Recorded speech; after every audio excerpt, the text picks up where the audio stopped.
Hey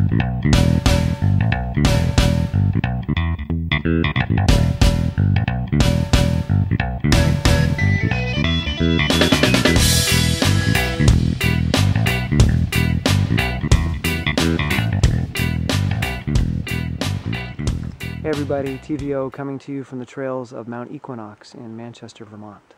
And those of you that live in the Northeast might know the radio station WEQX because the radio transmitters are on the top of Mount Equinox, which is one of the highest mountains in southern Vermont, and it has an amazing trail network here.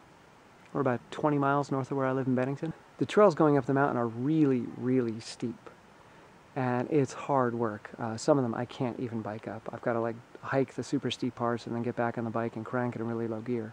And one of the things that I've learned really quickly is that what goes up must come down.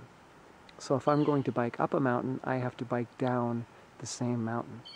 And in Vermont, that means I'm going to be biking over lots of rocks and roots.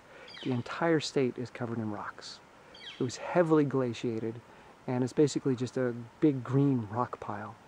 So it's really rare to find smooth trails in Vermont, which I love for running because I constantly have to dance around all the rocks and roots, and it gives me great neuromuscular coordination and totally puts me in the zone because my body is just dancing.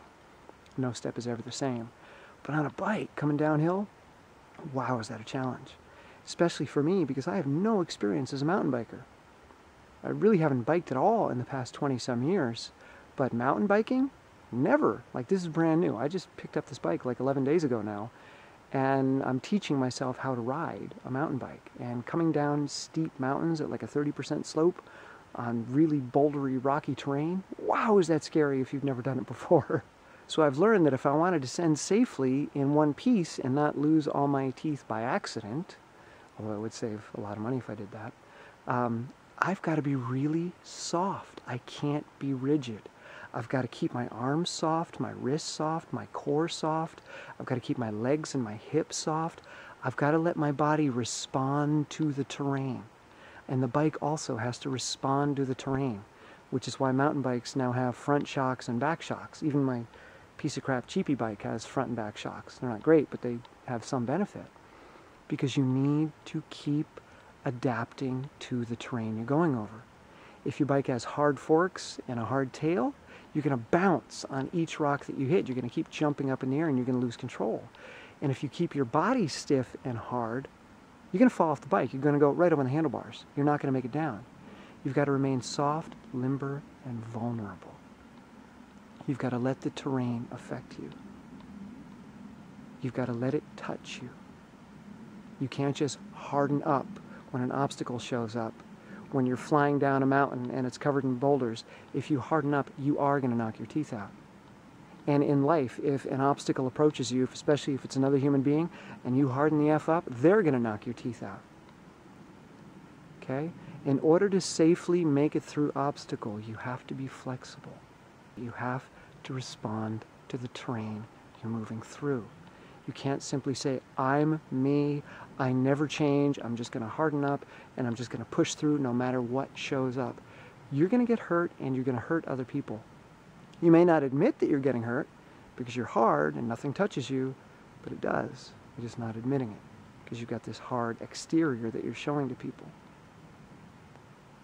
But in the real world, if you want to safely make it through the boulder field of life, you got to be soft, you got to be vulnerable, you got to feel things. You got to let things affect you and touch you. And you've got to move with them. Learn from them. Adapt to them.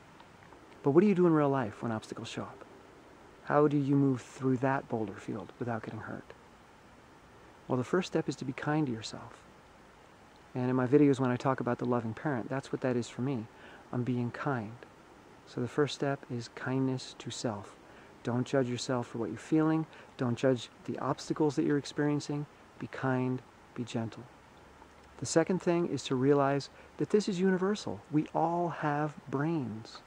We all have biochemistry. We all have hormones that hijack us. We all have an amygdala. We all have an adrenal gland. We all deal with the same stuff. It's not just me. It's not that I'm broken or that I'm defective. It's universal. All human beings deal with this stuff. And thirdly, even though you want to be mindful of the terrain, you want to be mindful of your emotions and mindful of what you're experiencing, you don't want to identify with them. I'm going over boulders, and I'm mindful of them, I'm aware of them, I'm adapting to them, I'm moving with them, but I'm not identifying with them. I'm not identifying with the mountain, I'm not identifying with the boulders, I'm not identifying with the bike. I'm simply passing through. Just like waves in the ocean, the surfer can choose to just go up and down on the wave, or they can choose to paddle and ride the wave. But even if they choose to paddle and ride that wave, they're still not identifying with the wave. So number one, be kind to yourself. Don't judge. Number two, realize that everybody deals with this. It's not just you.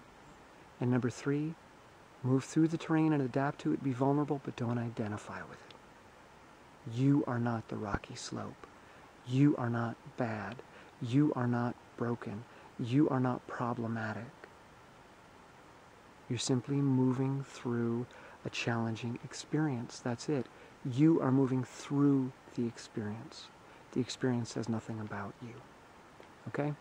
So I hope you get a chance to get out and explore your world.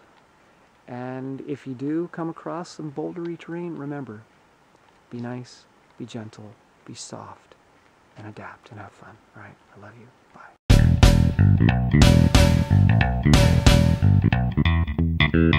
Bye.